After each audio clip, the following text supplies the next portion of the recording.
Hello everyone, welcome back my YouTube channel. My name is Gulfsha और आप सभी देख रहे हैं मेरा official channel DU education club. I hope आप सभी ठीक होंगे और आप सभी अपनी अपनी स्टडी कर रहे होंगे। देखिए, आज की जो हमारी वीडियो होने वाली है वो BA ऑनर्स की होने वाली है, सेमेस्टर 1 की। BA ऑनर्स में जो आपकी पॉलिटिकल साइंस है, आज हम इस वीडियो को कवर करने वाले हैं पॉलिटिकल साइंस की। और देखिए, ये जो आपकी पॉलिटिकल साइंस है, इसका नाम है ideas and institutions in Indian political thought. अगर आपके पास भी ये पॉलिटिकल साइंस है तो ये वीडियो आप लोगों के लिए बहुत ज़्यादा इंपॉर्टेंट होने वाली है, क्योंकि इस वीडियो में हम लोग इंपॉर्टेंट क्वेश्चंस कवर कर रहे हैं। देखिए, ये जो इंपॉर्टेंट क्वेश्चंस हैं ये आपके एग्जाम के पॉइंट ऑफ व्यू से बहुत ज़्यादा इंपॉर्टेंट है। एंड देखिए, ऐसा नहीं है मैं सिर्फ आपको क्वेश्चन क्वेश्चन दे दूंगी, नहीं, आपको विद आंसर दूंगी। और देखिए, इसकी मैं ऑलरेडी 1 वीडियो बना चुकी हूँ, आज हमारी सेकंड वीडियो होने वाली है। तो अगर आपने पार्ट 1 नहीं देखा है तो आप उसको भी चेकआउट कर लीजिए, क्योंकि उसमें मैंने बहुत सारे इंपॉर्टेंट क्वेश्चंस करवाए हैं। या फिर आपको लिंक डिस्क्रिप्शन बॉक्स में मिल जाएगा, आप वहाँ से उसे चेक कर सकते हैं, ठीक है। एंड एक और क्वेश्चन होता है स्टूडेंट का कि इसकी जो PPT है या नोट्स हैं वो हमें कहाँ मिलेंगे। तो इस क्वेश्चन का आंसर मैं आपको वीडियो के लास्ट में दूंगी, तो लास्ट तक ज़रूर बनी रहिए। एंड ये बहुत ज़्यादा इंपॉर्टेंट क्वेश्चंस हैं, तो आप इस वीडियो को लास्ट तक ज़रूर देखना एंड वीडियो को लाइक भी करना, क्योंकि आप लोग लाइक नहीं करते हो, देखते हो बहुत सारे लेते हो बट लाइक नहीं करते हो, तो इतनी कंजूसी अच्छी बात नहीं होती। लाइक भी ज़रूर करना, ओके। चलिए फिर स्टार्ट करेंगे, जहाँ से हम लोगों ने लास्ट क्वेश्चन छोड़े थे उसी के आगे अब हम कंटिन्यू करेंगे। नेक्स्ट क्वेश्चन है हमारा, प्राचीन भारतीय शासनकाल के सिद्धांत और व्यवहार का विश्लेषण करें। यानी इस क्वेश्चन में आपको प्राचीन भारतीय जो शासनकाल है उसके जो सिद्धांत है और व्यवहार है उसका आपका विश्लेषण करना है। चलिए देख लेते हैं इस क्वेश्चन को कैसे अटेम्प्ट करेंगे। पहले हम देखेंगे परिचय। परिचय में आप लिखेंगे, प्राचीन भारतीय शासन व्यवस्था एक संगठित, नैतिक और धर्म आधारित प्रणाली थी। क्योंकि पहले जो था वो नैतिक और धर्म आधारित ही प्रणाली होती थी, जो समाज में राजनीतिक और अर्थव्यवस्था के संतुलन को बनाए रखने के उद्देश्य से विकसित की गई थी। इस प्रणाली में शासन और प्रजा के कर्तव्यों और अधिकारियों का स्पष्ट निर्धारण किया गया था। यानी इस प्रणाली के अंतर्गत जो प्रजा होती है और जो प्रजा के जो कर्तव्य होते हैं और जो अधिकारी होते हैं उनको स्पष्ट रूप से बताया गया था। धर्म, अर्थ, काम और मोक्ष के सिद्धांतों पर आधारित यह शासन व्यवस्था व्यवहारिक और आदर्शवादी दोनों रूपों में प्रचलित थी। यानी देखिए, ये जो व्यवस्था होती थी ये व्यवहारिक तो होती ही थी, लेकिन इसके साथ साथ में ये आदर्शवादी भी होती थी, ठीक है। चलिए हम आगे बढ़ेंगे। आगे अब हम देखेंगे सिद्धांत शासन का आदर्श। किस तरह से सिद्धांत शासन का आदर्श होता है, इसके अंतर्गत पहला हम देखेंगे धर्म और धर्म पर आधारित शासन। यानी जो धर्म पर आधारित शासन होता है वो किस तरह से होता है। तो इसके अंतर्गत पहला आप लिखेंगे, प्राचीन भारतीय शासन धर्म के सिद्धांतों पर आधारित है। यानी जो हमारे पहले का जो शासन होता था वो धर्म के सिद्धांतों पर ही आधारित होता था। केवल धर्म धार्मिक अनुष्ठानों तक सीमित नहीं था, बल्कि इसमें नैतिकता, न्याय और कर्तव्यों का भी शामिल था। यानी देखिए, जो धर्म था वो सिर्फ धार्मिक अनुष्ठानों तक ही सीमित नहीं होता था हमारा धर्म, उसमें हमारे धर्म में नैतिकता, न्याय और कर्तव्य को भी शामिल किया गया था। धर्म राज्य की अवधारणा में शासन को न्यायप्रिय, सत्यनिष्ठ और लोक हितकारी होता था, ठीक है। अब हम देखेंगे राज्य धर्म। यानी जो राज्य धर्म है वो किस तरह से कार्य करता है। इसके अंतर्गत हम देखेंगे राज्य धर्म का तात्पर्य शासन के कर्तव्यों से था। यानी जो राज्य धर्म है उसका तात्पर्य सीधा सीधा जो शासन है उसके कर्तव्यों से होता था। अब हम देखेंगे मनुस्मृति और महाभारत जैसे ग्रंथों में शासकों को लोक कल्याण का प्रतीक माना जाता है। यानी देखिए, मनुस्मृति हो गया और जो महाभारत हो गए, उसमें जो शासक के ग्रंथ हैं या फिर ये कहे जो शासन है उसमें लोक कल्याण के लिए इनका प्रतीक माना जाता था, ठीक है। अब हम देखेंगे चक्रवर्ती सम्राट। यानी जो चक्रवर्ती सम्राट होते थे वो कौन थे। इसमें आप लिखेंगे, चक्रवर्ती सम्राट का विचार एक ऐसे शासन का था जो धर्म और न्याय के आधार पर सभी क्षेत्रों का नेतृत्व करे। यानी चक्रवर्ती जो सम्राट होता था वो एक ऐसे शासन को बोलते थे जो धर्म के साथ साथ जो न्याय है उसको भी करे और उसका भी नेतृत्व करे, ठीक है। आगे अब हम देखेंगे न्याय और प्रशासन। यानी जो न्याय है और प्रशासन है, इसके अंतर्गत आप लिखेंगे, न्याय का सिद्धांत सर्वभवनीय सुखीन पर आधारित था। राजा को न्याय प्रदान करने का अंतिम स्रोत माना जाता था। यानी अगर राजा कुछ कह दे किसी भी निर्णय में तो उसको अंतिम ही माना जाता था। यानी राजा को अंतिम निर्णय के रूप में देखा जाता था, ठीक है। अब हम देखेंगे आर्थिक और सामाजिक नीति। यानी आर्थिक और सामाजिक नीति के अंतर्गत आप लिखेंगे, कौटिल्य के अर्थशास्त्र में आर्थिक नीति और प्रशासन का विस्तृत वर्णन है। यानी देखिए, जो कौटिल्य हैं उन्होंने एक बुक लिखी थी अपनी अर्थशास्त्र, जिसमें उन्होंने आर्थिक और राजनीतिक जो क्षेत्र हैं या विषय हैं उनके बारे में बताया था। देखिए, बुक का नाम बेशक अर्थशास्त्र है, लेकिन इसमें जो सारी चीज़ें हैं वो राजनीति से रिलेटेड हैं। राजनीति, प्रशासन वगैरह से सारी चीज़ें इन्होंने बताई हैं। और देखिए, जो पाटल है ये मौर्य वंश में आते हैं, यानी ये चंद्रगुप्त मौर्य के टाइम के हैं। ठीक है, समाज के प्रत्येक वर्ग का कल्याण शासन की जिम्मेदारी मानी जाती थी, यानी सभी वर्गों का कल्याण हो ये शासन की जिम्मेदारी होती है जो शासन कर रहा है। ठीक है, अब हम आगे चलेंगे, आगे हम देखेंगे व्यवहार शासन का व्यवहारिक स्वरूप, यानी जो शासन का व्यवहारिक स्वरूप है वो किस तरह से था। तो इसके अंतर्गत हम देखेंगे राजा की भूमिका, यानी जो राजा की भूमिका थी वो कैसी थी। इसके अंतर्गत आप लिखेंगे राजा का धरती पर ईश्वर का प्रतीक माना जाता था, यानी राजा को एक ईश्वर की तरह माना जाता था कि धरती पर जो राजा है वो ईश्वर का प्रतीक होता है, यानी ईश्वर का ही दूसरा रूप होता है। ठीक है, नेक्स्ट अब हम इसमें लिखेंगे वह न्यायिक सैन्य और प्रशासनिक शक्ति का केंद्र होता था, क्योंकि राजा के हाथ में ही होती है न्यायिक सैन्य और प्रशासनिक शक्ति। ठीक है, नेक्स्ट पॉइंट अब हम देखेंगे अधिकारियों का विकेंद्रीकरण, किस तरह से अधिकारियों का विकेंद्रीकरण था। इसके अंतर्गत हम देखेंगे शासन व्यवस्था में पंचायतों और स्थानीय इकाइयों को भी महत्व दिया जाता था, यानी जो शासन व्यवस्था होती थी उसमें जो पंचायतें होती हैं और जो स्थानीय इकाई होती हैं, यानी छोटे छोटे स्थानों पर जो न्याय करती हैं उनको स्थानीय इकाई बोलते हैं, उनका भी महत्व होता था। नेक्स्ट अब हम देखेंगे ग्रामीण ग्रामीण पंचायतों को प्रशासन और विवाद निपटाने में अधिकार दिए गए थे, यानी जो ग्रामीण स्तर पर विवाद होते थे वो पंचायत द्वारा ही निपटा दिए जाते थे। आगे चलेंगे, आगे अब हम देखेंगे प्रशासनिक तंत्र। इसके अंतर्गत आप लिख सकते हैं प्रशासनिक तंत्रों को 3 स्तर में बांटा गया था, यानी जो हमारा प्रशासनिक तंत्र था उसको 3 स्तरों में बांटा गया था। पहला होता था हमारा केंद्रीय प्रशासन। केंद्रीय प्रशासन में या तो राजा होता था या मंत्री होता था। ठीक है, फिर होता था हमारा प्रांतीय प्रशासन जिसमें प्रांतों के प्रमुख होते थे। फिर होता था हमारा स्थानीय प्रशासन जिसमें ग्राम पंचायत होती थी, यानी ये गांवों के लेवल पर हो जाता था। ठीक है, अब हम देखेंगे धार्मिक और नैतिक आधार, यानी यहाँ पर धार्मिक और नैतिक आधार पर किस तरह से था। तो इसके अंतर्गत आप लिखेंगे धर्म और नैतिकता शासन के हर पहलू में व्यापक थी, यानी अगर हम धर्म और नैतिकता की बात कर रहे हैं तो शासन के हर पहलू में धर्म और नैतिकता देखी जा सकती थी। ठीक है, आगे चलेंगे, आगे अब हम देखेंगे शासक अपने निर्णयों में वैध धर्मशास्त्र और आचार शास्त्र का पालन करते थे। ठीक है, नेक्स्ट अब हम देखेंगे कर प्रणाली, यानी कर प्रणाली कैसी थी। इसके अंतर्गत आप लिखेंगे राजस्व संग्रहण के लिए कर प्रणाली का प्रचलन था। नेक्स्ट अब हम देखेंगे भूमि व्यापार और उत्पादन पर कर लगाया जाता था, यानी भूमि हो गई, व्यापार होगी और उत्पादन हो गया, इन तीनों चीजों पर कर होता था। अब हम देखेंगे सैन्य संगठन। इसके अंतर्गत आप लिखेंगे सैन्य बल शासन का अभिन्न अंग होता था। ठीक है, नेक्स्ट अब हम देखेंगे राजा को अपने राज्य की सुरक्षा सुनिश्चित करनी होती थी, यानी जो राजा होता था उसकी जिम्मेदारी होती थी कि वो सभी को सुरक्षा प्रदान करे। ठीक है, अब हम देखेंगे सिद्धांत और व्यवहार के बीच अंतर, यानी जो सिद्धांत है और जो व्यवहार है उनके बीच क्या अंतर होता है। तो पहला हम देखेंगे आदर्श और व्यवहारिकता, यानी आदर्श और व्यवहारिकता के आधार पर आप लिख सकते हैं सिद्धांतों में शासन को धर्म और न्याय का पालन करने की सलाह दी जाती है, लेकिन व्यवहारिकता में कोई शासक शक्ति और महत्वाकांक्षाओं के कारण अधर्म और न्यायपूर्ण नीतियां अपनाते हैं, यानी देखिए जो सिद्धांत है उसमें धर्म और न्याय का पालन करना बताया जाता है, लेकिन जो व्यवहारिकता होती है उसमें आकर जो शासक होता है वो अपनी महत्वाकांक्षाएं होती हैं उनकी वजह से अधर्म या फिर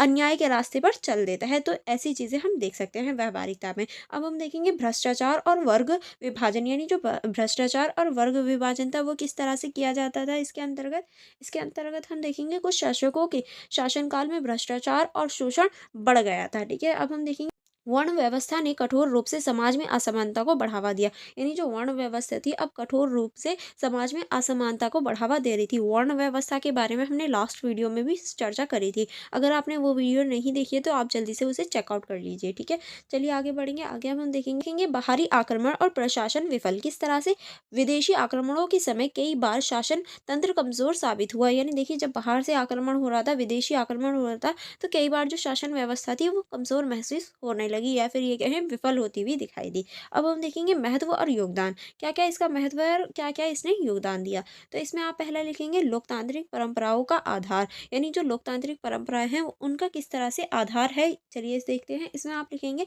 ग्रामीण पंचायत और सभा जैसी संस्थाएं प्राचीन भारतीय शासन में लोकतांत्रिक परंपराओं का प्रतीक है, यानी अगर हम ग्रामीण शासन और सभा जैसी चीजों को देखें तो वो प्राचीन जो शासन है उसमें लोकतांत्रिक परंपराओं का एक प्रतीक के रूप में हम देख सकते हैं। ठीक है, अब हम देखेंगे न्याय का महत्व, किस तरह से प्राचीन भारत में न्याय को शासन का प्रमुख आधार माना जाता है, यानी जो न्याय है उसको जो शासन है उसका प्रमुख आधार माना जाता है। अब हम देखेंगे आर्थिक और सामाजिक स्थिरता। इसके अंतर्गत आप लिख सकते हैं कृषि आधारित अर्थव्यवस्था और सामाजिक सहयोग से शासन प्रणाली स्थिर रही। यानी जो कृषि आधारित अर्थव्यवस्था थी उसकी वजह से जो सामाजिक सहयोग है और शासन व्यवस्था है वो बनी रही और वो विकसित होती रही। आई होप आपको ये क्वेश्चन समझ में आ गया होगा। चलिए अब हम देखेंगे इसका निष्कर्ष। निष्कर्ष में आप लिख सकते हैं प्राचीन भारतीय शासनकाल में सिद्धांत और व्यवहार के बीच तालमेल स्थापित करने का प्रयास किया गया। जैसे कि अभी हमने देखा जो हमारे सिद्धांत हैं और व्यवहार हैं उन दोनों तालमेल स्थापित करने की लगातार कोशिश होती रही है। यदि भी व्यवहार कभी कभी सिद्धांतों से विचलित हुआ फिर भी यह व्यवस्था उस समय की सामाजिक राजनीतिक और आर्थिक स्थिरता बनाए रखने में सफल रही। इसका अध्ययन भारतीय राजनीति और शासन के मूल सिद्धांतों को समझने के लिए आवश्यक है, इसीलिए आपको ये पढ़ाया जा रहा है। ठीक है, चलिए आगे बढ़ेंगे। आगे हम नेक्स्ट क्वेश्चन की तरफ चलेंगे। नेक्स्ट क्वेश्चन है हमारा प्राचीन भारतीय परंपराओं में धर्म की आवश्यकता की व्याख्या कीजिए। यानी जो प्राचीन भारतीय परंपराएं हैं उसमें धर्म की क्या आवश्यकता होती है ये आपको बताना है। परिचय देख लेते हैं। परिचय में आप लिखेंगे प्राचीन भारतीय परंपराओं में धर्म केवल धार्मिक अनुष्ठानों या ईश्वर की पूजा तक सीमित नहीं था, बल्कि यह जीवन का एक व्यापक सिद्धांत है। धर्म का शाब्दिक अर्थ धारण करने वाला या संपूर्ण समाज में विश्व को संतुलित बनाए रखने वाले सिद्धांत से है। ठीक है, यह नैतिकता, न्याय, कर्तव्य और सामाजिक समरसता का प्रतीक था। वेद, उपन्यास, महाभारत और मनुस्मृति जैसे ग्रंथों में धर्म की विस्तृत व्याख्या की गई है, जो कि हमने देखी भी है। इन सभी में जो धर्म है उसकी विस्तृत व्याख्या यानी डिटेल में बताया गया है। अब हम देखेंगे धर्म की परिभाषा और मूलभूत सिद्धांत। कि जो धर्म की परिभाषा है उसको क्या कह सकते हैं हम, धर्म की परिभाषा में उसके मूलभूत सिद्धांत क्या हैं। तो पहले हम देखेंगे धर्म की परिभाषा। इसके अंतर्गत आप लिखेंगे धर्म का अर्थ है वह जो समाज और व्यक्ति के बीच को संगठित और अनुशासित करता है। यानी देखिए धर्म का अर्थ ही ये है जो समाज और व्यक्ति के बीच की जो चीज़ें हैं उनको संगठित करे और अनुशासित करे, उसके जीवन को संगठित करे और अनुशासन करे, वही हमारा धर्म होता है। जैसे कि यह सत्य, अहिंसा, करुणा और न्याय जैसे नैतिक मूल्यों पर आधारित होता है। क्योंकि जो हमारा धर्म होता है वो सत्य पर, क्योंकि किसी का भी धर्म क्यों ना हो, वो कभी झूठ बोलना नहीं सिखाता, वो अहिंसा को नहीं सिखाता, वो करुणा को सिखाता है, न्याय को सिखाता है। और इसी वजह से सारे ही धर्म जो हैं वो नैतिकता और मूल्यों पर आधारित होते हैं। ठीक है, अब हम देखेंगे धर्म के प्रकार।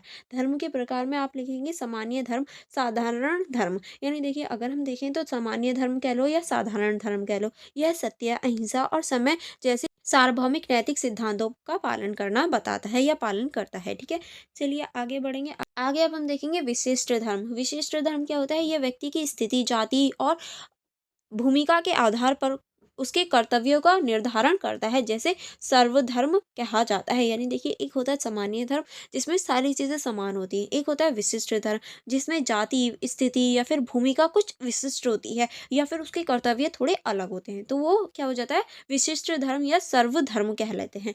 उसे विशिष्ट धर्म कह लो या फिर सर्वधर्म कह लो। ठीक है, नेक्स्ट होता है हमारा धर्म और सेतु। किस तरह से धर्म का उद्देश्य व्यक्ति, समाज और प्रगति के बीच सामंजस्य स्थापित करता है। क्योंकि जो धर्म है उसका उद्देश्य यही है कि समाज और जो व्यक्ति है उसके बीच में जो सामंजस्यता है उसको स्थापित करे रखे। ठीक है, अब हम देखेंगे प्राचीन भारतीय ग्रंथों में धर्म की अवधारणा। यानी जो प्राचीन भारतीय ग्रंथ है उनमें धर्म की क्या अवधारणा है। तो पहले हम देखेंगे वेद। वेद में आप लिखेंगे वेदों में ये धर्म का शितु यानी सार्वभौमिक नियमों और यज्ञ यानी त्याग के माध्यम से व्यक्त किया गया है। ठीक है, यह मानव जीवन और प्रकृति के बीच संतुलन बनाए रखने पर बल देता है। अब हम देखेंगे उपनिषद। उपनिषद के अंतर्गत आप लिख सकते हैं उपनिषदों में धर्म को आत्मा के वास्तविक स्वरूप और मोक्ष प्राप्त करने के साधनों के रूप में वर्णित किया गया है। ठीक है, अब हम देखेंगे इसमें ज्ञान और आत्मा निरीक्षण को प्राथमिकता दी गई है। ठीक है, चलिए आगे बढ़ेंगे। आगे अब हम देखेंगे महाभारत। महाभारत क्या है? इसके अंतर्गत हम देखेंगे महाभारत में धर्म को समाज के प्रत्येक वर्ग और व्यक्ति के कर्तव्यों से जोड़ा गया है। ठीक है, इसमें हम देखेंगे भगवती गीता में सर्वधर्म और कर्म का सिद्धांत प्रमुख है। यानी जो भगवती गीता है उसमें सर्वधर्म और जो कर्म है उसका सिद्धांत ही प्रमुख माना जाता है। अब हम देखेंगे मनुस्मृति। मनुस्मृति को देखेंगे। मनुस्मृति में धर्म को समाज के संगठन के लिए नैतिक और सामाजिक नियमों के रूप में परिभाषित किया गया है। ठीक है, अब हम देखेंगे यह वर्ण और आश्रम व्यवस्था के आधार पर कर्तव्यों का निर्धारण करती है। ठीक है, अब हम देखेंगे धर्म के प्रमुख सिद्धांत की, जो धर्म है इसके प्रमुख कौन कौन से सिद्धांत हैं। चलिए देख लेते हैं। धर्म के प्रमुख सिद्धांतों में आप लिख सकते हैं नैतिकता और कर्तव्य। इसके अंतर्गत आप लिखेंगे धर्म का मूल्य उद्देश्य समाज में नैतिकता और कर्तव्य बोध स्थापित करना है। यह व्यक्तिगत और सामूहिक जीवन में संतुलन बनाए रखता है। ठीक है, अब हम देखेंगे अहिंसा और करुणा। अहिंसा यानी हिंसा न करना और करुणा यानी दया भाव रखना धर्म के प्रमुख सिद्धांत होते हैं। यह समाज में शांति और सह अस्तित्व को बढ़ावा देते हैं। ठीक है, अब हम देखेंगे सत्य और न्याय किस तरह से। सत्य यानी सत्यता और न्याय धर्म के दो प्रमुख स्तंभ है। यानी देखिए जो सत्य है और न्याय है ये दोनों ही धर्म के प्रमुख स्तंभ के रूप में हम देख सकते हैं। न्याय व्यवस्था राजा और समाज का मुख्य कर्तव्य होती है। ठीक है, अब हम देखेंगे सर्वधर्म और सार्वभौमिक धर्म किस तरह से। सर्वधर्म व्यक्ति के धर्म और भूमिका के अनुसार उसके विशेष कर्तव्यों को निर्देशित करती है। सार्वभौमिक धर्म समानता के लिए सामान्य नैतिक नियमों का प्रतीक होती है। यानी देखिए जो सर्व धर्म होता है वह व्यक्ति के कर्मों या फिर ये कहें कर्मों पर आधारित होता है, और जो सार्वभौमिक धर्म होता है वो मान्यता के लिए समान्वय होता है। ठीक है, चलिए आगे बढ़ेंगे। आगे अब हम देखेंगे धर्म और सामाजिक व्यवस्था, यानी जो धर्म है और जो सामाजिक व्यवस्था है इसमें अब हम देखेंगे वर्ण व्यवस्था। इसके अंतर्गत आप लिख सकते हैं धर्म ने समाज के 4 वर्णों यानी ब्राह्मण, क्षत्रिय, वैश्य और शूद्र में विभाजित किया है, और हमने इसके बारे में सारे यानी चारों जो वर्ण होते हैं, 4 जो वर्ण हैं इनके बारे में हमने डिटेल में लास्ट वीडियो में देखा था। ठीक है, आगे चलेंगे। यह विभाजन कर्तव्यों और जिम्मेदारियों को व्यवस्थित करने के लिए होती है। यानी ये जो विभाजन है ये कर्तव्यों और जिम्मेदारियों के लिए व्यवस्थित करने के लिए करी गई थी। आई होप आपको याद होगा अभी तक। ठीक है, क्योंकि मैंने ये पूरी चीज़ें डिटेल में आपको बताई थी कि किस तरह से जो ब्रह्मा के शरीर से इनका विभाजन किया गया था। ठीक है, आगे चलेंगे। आगे हम देखेंगे आश्रम व्यवस्था जो थी। आश्रम व्यवस्था किस तरह से, इसमें आप लिखेंगे धर्म ने व्यक्ति के जीवन को 4 आश्रमों यानी ब्रह्मचार्य, गृहस्थ और वानप्रस्थ और संन्यास में विभाजित किया है। यानी जो एक व्यक्ति होता है उसको इन्होंने 4 जो आश्रम होते हैं उनमें विभाजित कर दिया है। ठीक है, आगे चलेंगे। आगे हम देखेंगे प्रत्येक आश्रम में व्यक्तियों और जीवन शैलियों का निर्धारण धर्म के आधार पर किया गया है। ठीक है, अब हम देखेंगे सामाजिक न्याय और नैतिकता। इसके अंतर्गत आप लिख सकते हैं धर्म ने समाज में अनुशासन और सामाजिक न्याय की स्थापना की है। ठीक है, अब हम देखेंगे धर्म की व्यवहारिक उपयोगिता, यानी जो धर्म है उसकी जो व्यवहारिक उपयोगिता है उसके ऊपर हम चर्चा करेंगे। इसके अंतर्गत आप लिख सकते हैं व्यक्तिगत जीवन में धर्म, यानी जो हमारा व्यक्तिगत जीवन है उसमें किस तरह से धर्म होता है। इसके अंतर्गत आप लिख सकते हैं धर्म व्यक्तियों को नैतिक और आध्यात्मिक जीवन जीने के लिए प्रेरित करता है। यानी जो हमारा धर्म है वो नैतिक के साथ साथ जो हमारा आध्यात्मिक जीवन है उसको भी जीने के लिए प्रेरित करता है। आत्म अनुशासन और आत्मा की शुद्धि पर बल देता है। यानी ये जो है ये आत्मा अनुशासन और जो आत्मा की शुद्धि होती है उस पर बल देता है। अब हम देखेंगे राजनीति और प्रशासन क्षेत्र में धर्म, यानी जो हमारा राजनीति और प्रशासन क्षेत्र है उसमें किस तरह से धर्म हम देख सकते हैं। इसके अंतर्गत आप लिखेंगे धर्म ने राजधर्म के रूप में शासकों के लिए नैतिक और न्यायपूर्ण शासन की अवधारणा प्रस्तुत की है। ठीक है, नेक्स्ट अब हम देखेंगे शासन को प्रजा के कल्याण और धर्म का पालन अनिवार्य बताया गया है। शासक की प्रजा का कल्याण उसका धर्म है और उसका पालन करना है उसके लिए ये अनिवार्य है। ठीक है, अब हम देखेंगे धर्म और मोक्ष का समन्वय, यानी जो धर्म है और उसका जो मोक्ष है उसकी किस तरह से समन्वय हो सकता है। चलिए इसको देख लेते हैं। इसके अंतर्गत आप लिखेंगे धर्म ने भौतिक और आध्यात्मिक जीवन के बीच संतुलन बनाए रखने का प्रयास किया है। ठीक है, अब हम आगे चलेंगे निष्कर्ष की ओर। इस क्वेश्चन का निष्कर्ष देख लेते हैं। निष्कर्ष में आप लिख सकते हैं प्राचीन भारतीय परंपराओं में धर्म का व्यापक और गहन दृष्टिकोण था। यह केवल धार्मिक अनुष्ठानों तक सीमित नहीं होकर सामाजिक, नैतिक और राजनीतिक जीवन का भी आधार था। क्योंकि अभी हमने देखा ये सिर्फ धार्मिक तक ही सीमित नहीं था बल्कि हमारे सामाजिक, नैतिक और राजनीतिक जीवन का भी एक आधार था। धर्म ने व्यक्तियों को समाज को नैतिकता, न्याय और संतुलन का मार्गदर्शन दिया है। इसकी अवधारणा आज भी भारतीय संस्कृति और दर्शन को प्रासंगिक बनाती है। ठीक है, आई होप आपको ये क्वेश्चन समझ में आ गया होगा। चलिए नेक्स्ट क्वेश्चन की तरफ चलते हैं।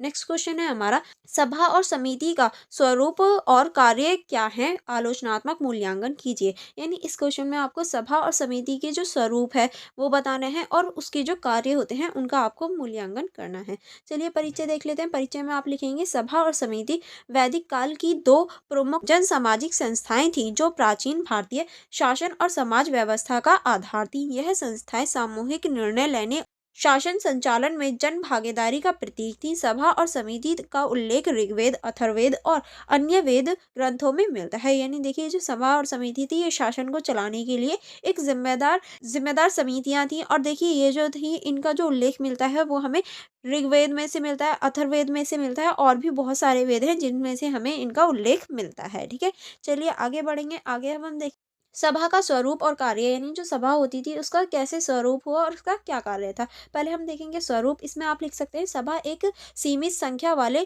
वरिष्ठ व्यक्तियों का समूह होता था, यानी बुजुर्ग लोगों का, जो बड़े लोग होते हैं, बुजुर्ग होते हैं, उनका एक समूह होता था। इसमें जो मुख्य होता था, ये विद्वानों, वृद्धों और समाज के श्रेष्ठ लोगों को शामिल किया गया था। ठीक है, यह राजकीय और धार्मिक मामलों पर सवाल करने का वाली संस्था थी। यानी जो राजा द्वारा या राज के द्वारा कुछ भी धार्मिक या कोई भी कार्य होता था तो उस पर सवाल उठाने का कार्य करती थी। अब देखेंगे कार्य। इसमें आप लिखेंगे न्यायिक कार्य। सभा विवादों का निपटारा और न्याय प्रदान करती थी। यानी ये जो थी, ये विवादों को निपटाने और न्याय प्रदान करने का कार्य करती थी। क्योंकि देखिए, जो बुजुर्ग लोग होते हैं, जो बड़े लोग होते हैं, उनके पास ज़्यादा एक्सपीरियंस होता है हर चीज़ का। इसी वजह से इसमें जो बड़े लोग होते हैं उनको शामिल किया गया था। अब हम देखेंगे प्रशासनिक कार्य। राजा को शासन का सलाह दे, यानी जो राजा होता था उसको भी सलाह देने का कार्य करते थे। नेक्स्ट अब हम देखेंगे धार्मिक कार्य। यज्ञ और धार्मिक अनुष्ठानों का आयोजन करना, यानी ये जो होते थे, ये यज्ञ का और धार्मिक जो अनुष्ठान होते थे उनका आयोजन करते थे। अब हम देखेंगे सामाजिक कार्य। समाज के नैतिक और सांस्कृतिक नियमों को बनाए रखना। ठीक है, अब हम देखेंगे समिति का स्वरूप और कार्य देख लेते हैं। समिति का क्या स्वरूप था और इसके क्या कार्य थे। तो पहले हम देखेंगे समिति का स्वरूप। इसके अंतर्गत हम देखेंगे समिति एक बड़ी संख्या थी जिसमें समाज के विभिन्न वर्गों का प्रतिनिधित्व होता था। यानी जो समिति थी उसमें बहुत सारे लोग थे और समाज के हर वर्ग का प्रतिनिधित्व होता था, जिसमें युवा और आम नागरिकों को भी शामिल किया गया था। यानी इसमें जो होते थे वो जवान लोग होते थे और जो आम नागरिक होते थे वो लोग होते थे।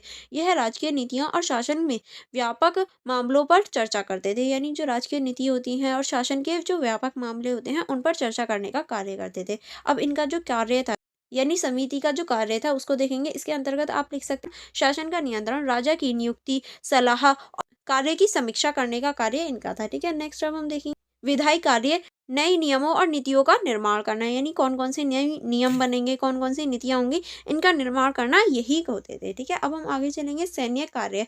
सैन्य कार्य किस तरह से, युद्ध और रक्षा से संबंधित निर्णय, यानी जो युद्ध है, जो रक्षा है, उससे संबंधित जो निर्णय होते थे वो इनके द्वारा लिए जाते थे। अब हम देखेंगे सामाजिक सुधार। समाज में समरसता और अनुशासन बनाए रखना ही इनका कार्य था। अब हम देखेंगे सभा और समिति का महत्व, यानी ये दोनों क्यों इंपॉर्टेंट थी, क्या जरूरत थी। पहले हम देखेंगे इसमें जन भागीदारी, किस तरह से सभा और समिति समाज में जन भागीदारी और लोकतांत्रिक परंपरा प्रोत्साहित करती थी। क्योंकि देखिए, सभा और समिति में दोनों ही जो आम लोग थे वो शामिल होते थे, इसीलिए ये जो है, ये जन भागीदारी को बढ़ाती थी। ठीक है, नेक्स्ट अब हम देखेंगे यह सामूहिक निर्णय लेने और समाज में हर वर्ग को प्रतिनिधित्व देने का प्रयास करती थी, क्योंकि समाज के हर वर्ग के लोग इसमें शामिल होते थे। ठीक है, अब हम देखेंगे आगे अब हम देखेंगे शासन का संतुलन। किस तरह से यह संस्था राजा की शक्ति को नियंत्रित और संतुलित करती थी। क्योंकि अगर लोगों के पास शक्ति नहीं होगी तो राजा अपनी मनमानी करेगा, लेकिन अभी लोगों के पास भी शक्ति होती थी, जिसकी वजह से राजा अपनी मनमानी नहीं करता था।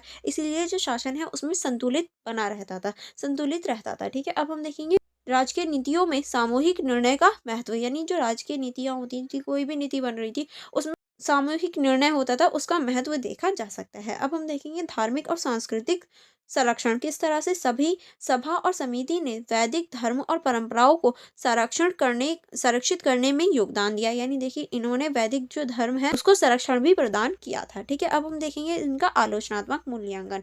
इनके आलोचनात्मक मूल्यांकन में आप लिखेंगे समिति जन भागीदारी। किस तरह से सभा मुख्यतः कुलीन प्रतिष्ठित वर्ग तक सीमित थी। यानी देखिए, जो सभा थी वो ज्यादातर कुलीन और प्रतिनिष्ठ जो वर्ग थे बस वहीं तक सीमित थी, और किसी वर्ग के लोग नहीं होते थे। निम्न वर्ग और महिलाओं को इसमें भाग लेने का अवसर नहीं मिलता था। यानी जो निम्न वर्ग के, यानी शूद्र हो गए, और जो महिलाएं होती थी उनको इसमें भागीदारी नहीं दी जाती थी। नेक्स्ट अब हम देखेंगे अध्यक्षता और शक्ति संतुलन। किस तरह से राज्य सभा और समिति का प्रमुख था, जिससे उन संस्थाओं की स्वतंत्रता सीमित हो जाती थी, क्योंकि राजा ही प्रमुख होता था। अगर उसके सामने कोई बोले वो उसको दंड देगा। इसी वजह से जो स्वतंत्रता थी वो कहीं ना कहीं सीमित हो जाती है दंड की वजह से। क्योंकि अगर राजा के सामने कोई जाके बोलेगा कि नहीं, मुझे तुम्हारी बात अच्छी नहीं लगी, तो राजा क्या सुन लेगा? भई वो राजा है, वो उसको पनिश कर सकता है, उसके पास पूरी पावर है, वो उसको कहेगा जाओ इसे काल कोठरी में डाल दो, आगे से कोई बोलेगा ही नहीं। तो ऐसी चीज़ें हम देख सकते हैं, ठीक। नेक्स्ट आप इसमें लिख सकते हैं कई मामलों में यह केवल औपचारिक संस्थाएँ बनाए रह सकती थी, यानी कई मामलों में ये सिर्फ़ औपचारिक संस्थाएँ ही बनकर रह जाती थी, ठीक है।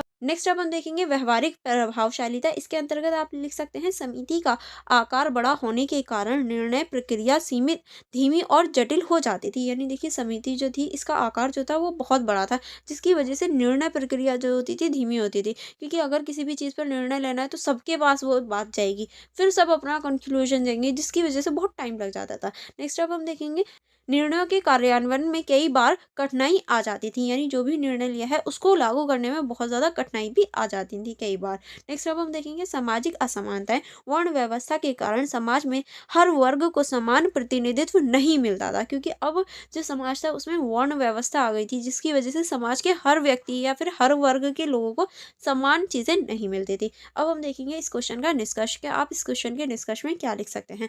निष्कर्ष में आप लिख सकते हैं सभा और समिति वैदिक काल की प्रगतिशील राजनीतिक संस्थाएं थी, जिन्होंने शासन और समाज को संगठित करने में महत्वपूर्ण भूमिका निभाई। किस तरह से वो अभी हमने देखा है। हालांकि इन संस्थाओं की सीमाएं भी थी, जो कि अभी हमने देखा कि इसकी कुछ सीमाएं भी थी, जैसे कि सीमित जन भागीदारी और शक्ति का केंद्रीकरण।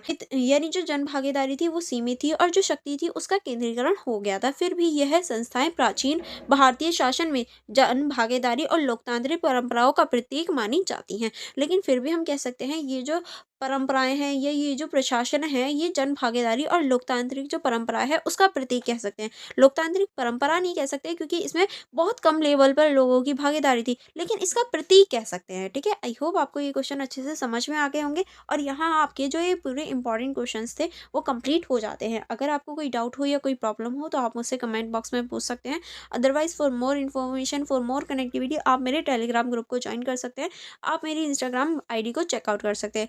एंड जो मैंने वीडियो के शुरू में बताया था कि एक क्वेश्चन का आंसर मैं लास्ट में दूंगी, वो क्वेश्चन है कि आपको इसकी जो नोट्स हैं वो कहाँ मिलेंगे। तो देखिए अगर आप इन नोट्सों की सेल्फ स्टडी करना चाहते हैं तो आप मेरी यूट्यूब की मेंबरशिप ज्वाइन कर सकते हैं। जैसे ही आप मेरी यूट्यूब की मेंबरशिप ज्वाइन करेंगे आप मुझे टेलीग्राम पर मैसेज कर सकते हैं। मैं आपको आपके सेमेस्टर से रिलेटेड, आपके सब्जेक्ट से रिलेटेड जो भी मैंने सब्जेक्ट कवर करवाए हैं उन सभी की पीडीएफ आपको प्रोवाइड करवा दूंगी, नोट्स आपको प्रोवाइड करवा दूंगी, तो आप सेल्फ स्टडी कर सकते हैं। ओके, अगर आपको कोई प्रॉब्लम हो तो आप मुझसे पूछ सकते हैं। अदरवाइज मेरी वीडियो को लाइक करना एंड मेरे यूट्यूब चैनल को सब्सक्राइब करना मत भूलिएगा, क्योंकि आने वाले सेमेस्टर में भी आपके लिए बहुत ज़्यादा हेल्पफुल होने वाला है मेरा चैनल। चलिए फिर मिलेंगे नेक्स्ट वीडियो में। Thank you for watching everyone.